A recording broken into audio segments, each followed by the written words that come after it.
This is a DIY you guys have been asking me to do for a while, and I finally figured out a way. We're going to DIY coral. I'm going to use one of these little foam pieces from the Dollar Tree. At first, I thought I was going to have to weigh it down with one of those wood discs at the bottom, but it ended up being heavy enough on its own to not need that. Now for the coral itself, I'm going to use the Dollar Tree wood dowels. These are a little thicker. I want to bake a larger coral. If you wanted to make a smaller one, I guess you could use some of the skinnier ones as well. Now for the little polyps on the coral arms, we're going to use just newspaper because they can't be super straight like that. I just took a newspaper and ripped it up into little pieces and wadded those up to give us a little paper backing for these. I'm going to have 5 branches on my coral. You could always make yours as big or as little as you want, but I think that'll be the right size for that disc. I do want the end to be a little bit bulbous, so I'm going to start there. And I'm going to cover everything with masking tape. So I put the newspaper on there, kind of like a bumpy shape there at the end, and make sure that all of my paper is covered with masking tape. That's going to help protect the paper a little bit when we go to put this all together. I wanted to make coral with just using supplies from the Dollar Tree. Everything is going to be from the Dollar Tree except for the school glue, but you could always buy that there. I just find it cheaper at Target for their back to school sales.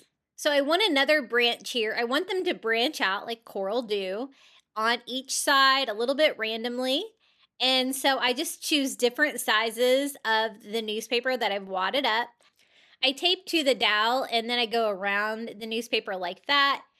And I don't want my pieces too long because they tended to get a little bit stuck on themselves, but as long as I could do without starting a new piece. And these are pretty long dowels. I'm just going ahead and leaving them long like that until I figure out exactly how tall I want it to be. This is going to be my centerpiece, which is going to be the longest.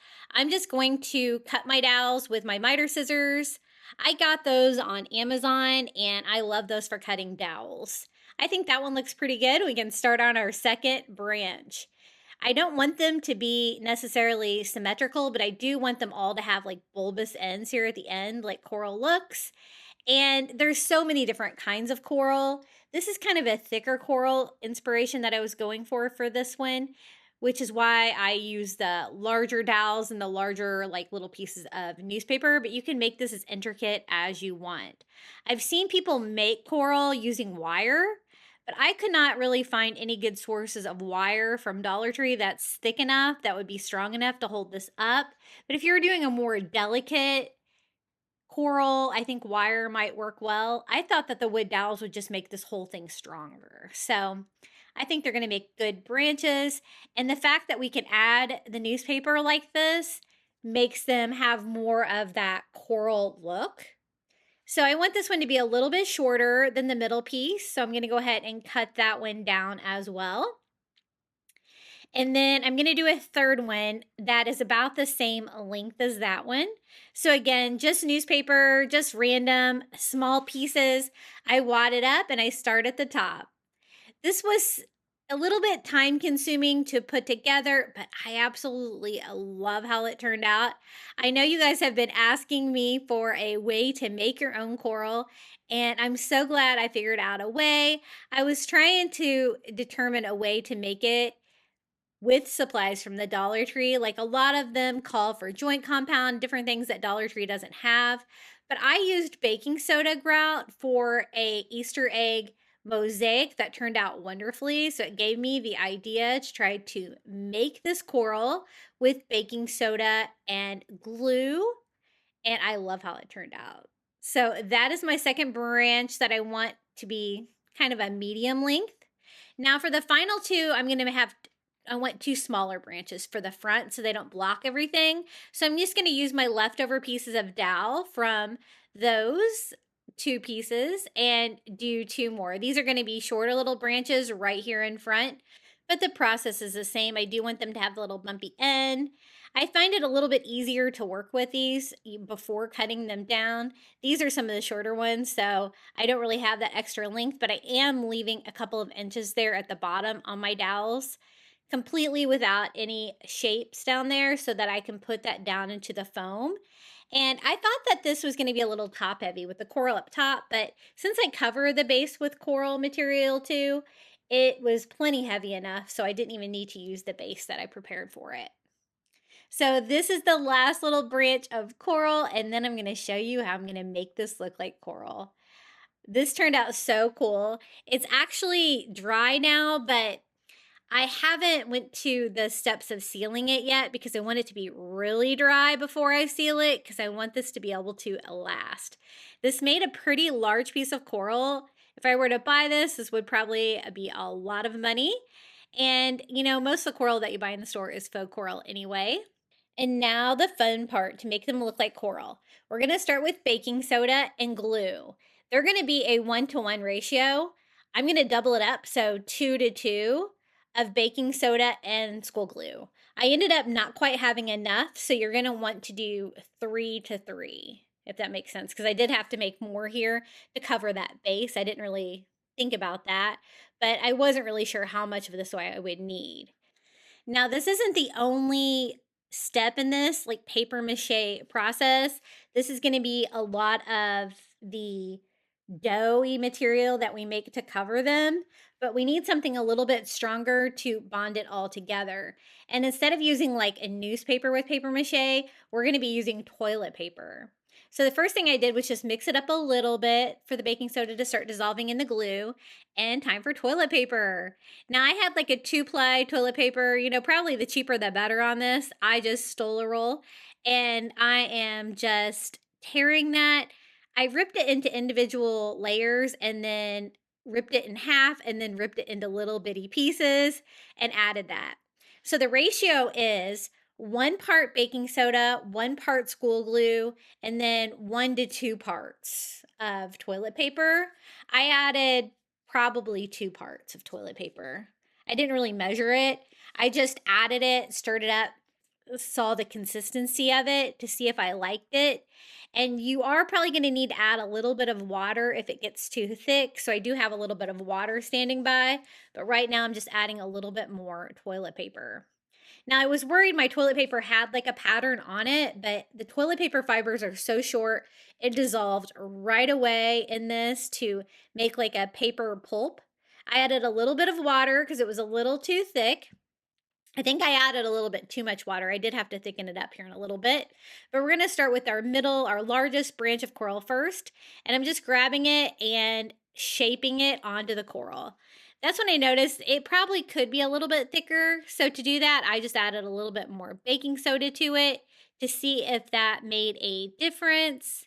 And it was a little bit thicker, but I think it could be even more thicker. You're going to want it like almost like a Play-Doh consistency, I think, for it to really keep its shape. So I added a tiny bit more baking soda to mine. I probably shouldn't have added so much water, and that was the perfect consistency. So again, I want to cover all of the little branches of the coral. I want to try to cover up all of the masking tape and all of the wood dowel if I can. And the bumpier the better on this. We are going to texturize this to make it look more like coral, but I think that will work. This is going to be the middle piece. I'm going to put this one right in the middle. I went ahead and tried it out for size. I think that's going to work right there in the middle of the foam piece. And we're going to keep building. So I just grab another branch of coral and just start shaping that around. I was really impressed with how well this held up. It did take several hours, probably overnight, for it to dry completely. Today it is dry, but I don't know if it's really dry on the inside yet, which is why I haven't sealed mine yet. So there's our second branch, and we're just going to keep building. I found that like the very ends of the wood dowels, I tried to make sure that you couldn't see that coming through, and I tried really hard to make sure that you couldn't see any of the tape, because in the end, I don't want any of that masking tape peeking out of the coral. And I think that looks pretty good. We have 2 more branches, and these are our smaller ones here in front. I want this to look like a branching coral, so it's going to have a coral base as well, which is what is going to be the little green foam piece. Now, I decided to leave mine white to kind of look a little bit like a bleached coral, but I think that you could paint this. I'll show you how I texturize it. I might make some changes to mine if I were going to paint this, My husband thought I should paint it, but I really liked it white, and I have like a light blue and white theme in my house, and I have a lot of blue coral, and I don't really have any white. Okay, now it's time to texturize it. I'm gonna do that with white sand from the Dollar Tree. I chose white sand because I want my coral to be white. That way I won't have to paint anything. And then I'm also going to texturize it with an old toothbrush. That gives it that little prickly texture on there. I think the sand ended up giving mine more texture than this. But if you were going to paint yours, I would use less sand because that's going to be a little bit harder to paint, I think. I'm not sure. I haven't sealed mine yet, but I think that mine has a lot of texture because of the sand, because I did add a lot of sand to it, but texturing it with the toothbrush worked well too. And that might have helped push the sand down into the wet, I don't know what to call this, like paper mache. And I do the same thing here for the second one, just sprinkling white sand all over and texturizing it all over to look super bumpy like coral. So this is my second piece. I'm going to go ahead and use a screwdriver to poke some holes in here. It was about the same size as my wood dowel, and adding a little hot glue into the hole first to make sure that the branches stay in place and they are good and sturdy.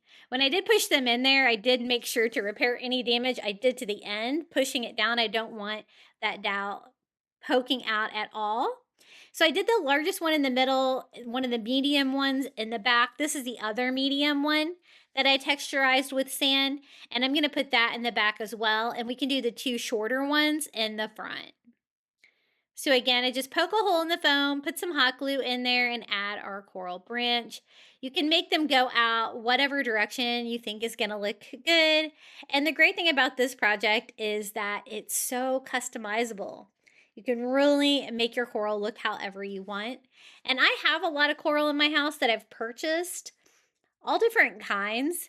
I think this is going to be a great addition, and it was so much fun to DIY it myself. So this is one of the shorter branches. I'm going to have it kind of go off to the side a little bit like that. I think that makes more sense. But I do want you to be able to see everything.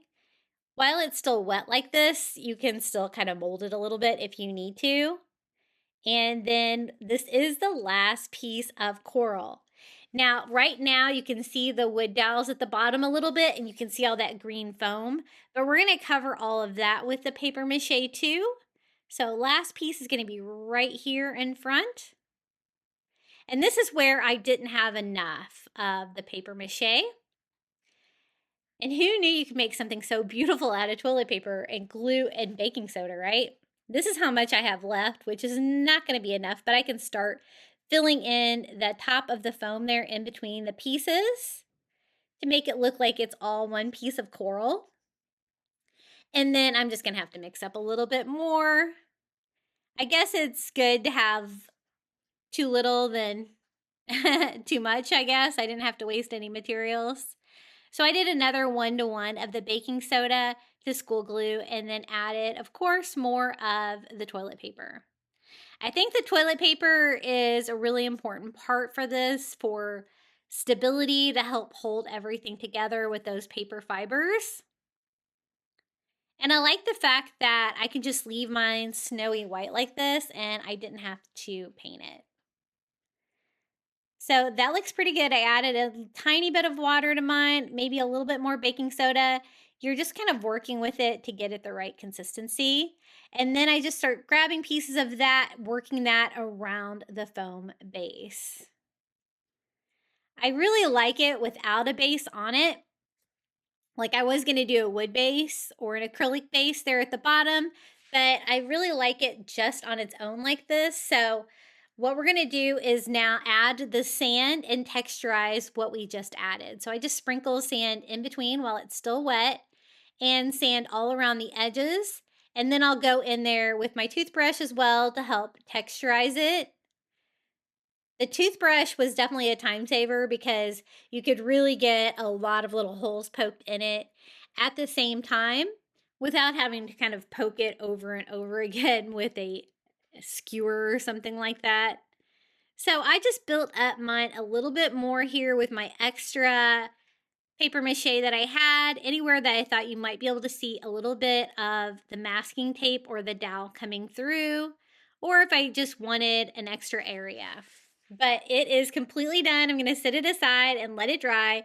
It is partially set up here enough where I was like, oh, this is heavy. This does not need a base at all. But look at that really cool texture on there. Now I do want to go back with a sealer to make sure all of my sand stays in place. And I think that you could probably paint it after maybe you sealed it. I'm going to do a little research to see if the baking soda and the sealer will work well together. But look at that great texture on my faux coral.